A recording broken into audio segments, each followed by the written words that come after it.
Magandang araw mga ka-sports! Welcome sa panibago nating video kung saan tatalakayin natin ang mga top 5 PBA players na naging coach ngayon. Sila ang mga dating bituin ng liga na hindi lang nagniningning sa loob ng court bilang manlalaro kundi pinatunayan din ang kanilang galing bilang coach. Pero bago yan mga ka-sports, pa-subscribe naman sa ating munting channel, pa-like at pa-share na rin ng video nito.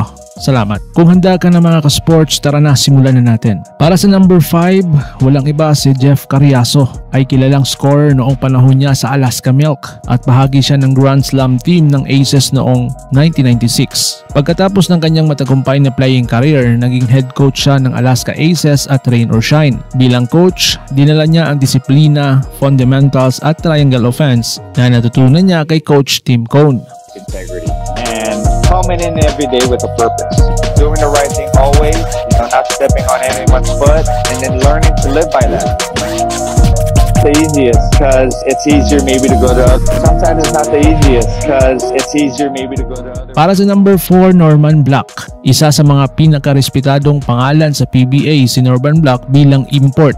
Naging multiple time best import siya at naging bahagi ng Grand Slam ng San Miguel noong 1989. Pagkatapos ng kanyang playing days, naging coach siya ng Ateneo Blue Eagles kung saan nakamit nila ang 5-peat sa UAAP. Sa PBA, naging coach siya ng Santa Lucia, San Miguel at ngayon ay Meralco Bolts. Isa siya sa mga pinaka-consistent at matalinong coach sa local basketball scene.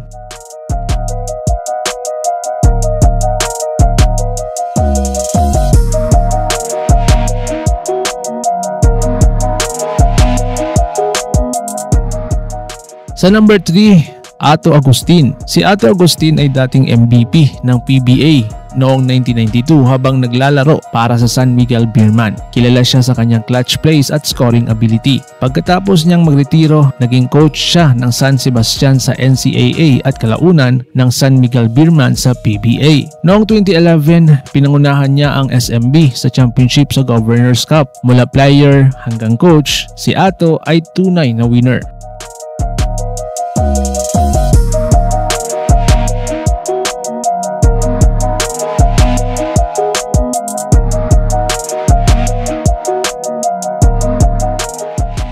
Number 2, Johnny Abrientos. Ang Flying A na si Johnny Abrientos ay isa sa pinaka-iconic na point guard sa kasaysayan ng PBA. Dating MVP at parte ng Alaska Grand Slam team, naging inspirasyon siya ng maraming kabataan. Matapos ang kanyang playing career, naging assistant coach siya ng Ginebra, Magnolia at iba pang PBA teams. Gamit ang kanyang mataas na basketball IQ, tumutulong siya sa pag-develop ng mga bagong guard sa liga.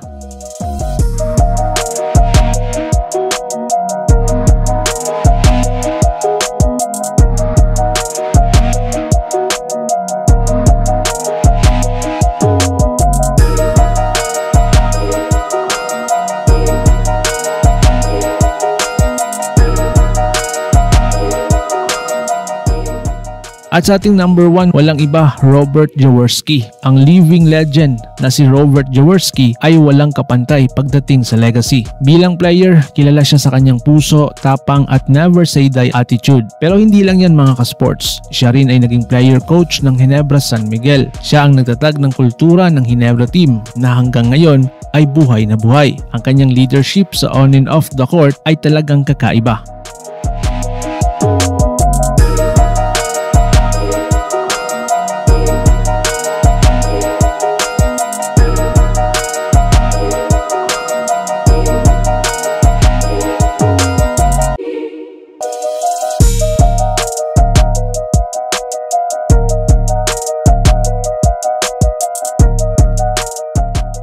So ayan na nga mga ka-sports, saludo tayo sa mga manlalarong hindi lang nagniningning sa court kundi naging inspirasyon rin bilang coach. Sila ang mga tunay na alamat ng PBA ka-sports mula sa player hanggang sa paghawak ng clipboard sideline. Kung nagustuhan mo ang video na ito, huwag kalimutang mag-like, mag-subscribe at i-hit ang notification bell para sa mas marami pang PBA content kagaya nito. Ito ang iyong ka-sports. Maraming salamat sa panunood. Kita-kits sa susunod na video. Ingat po kayo.